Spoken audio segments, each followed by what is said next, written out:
Executive Director, Care and Support Foundation, Benjamin Joel, joins me on the news at 7 for more perspective on this. Good to have you join us. So much. Good evening, Nigerians. So in terms of addressing challenges facing the girl child, how well have we fared? I will say we're still behind because we can all remember what happened to the Chibok girls. We can all remember what has happened to the Dapchi girls. As that ceased, it's still ongoing. So what is our scorecard? Girls have a lot of challenges that they face being in schools. When the Chibok girls were abducted, we only had a lot of this insurgency in the Northeast. Now the whole of this country is ravaged by different forms of conflict. We have the Boko Haram still existing in the Northeast. We have the armed banditry in the Northwest and the North Central. We have the separationist group in the Southeast. In all of these areas, girls still face different kinds of danger. Girls are being taken back from schools, kept back at home, and there is a lot of likelihood of them engaging in different kinds of social vices, the likelihood of gender-based violence being perpetrated on them, the likelihood of them growing into young women without getting basic education, which continues to decrease our literacy level as a country. Mm. And these are very broad issues, and I know that there is no one-size-fits-all solution for all of them.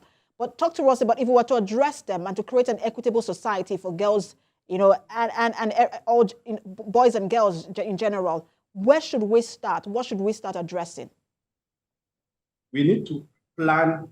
We need to have a gender-responsive education planning, both at state levels and at the federal level. What do we do? Do we just provide education for children as a whole, or we try to limit it? We try to disaggregate some basic needs for the girls. Girls face different kinds of challenges.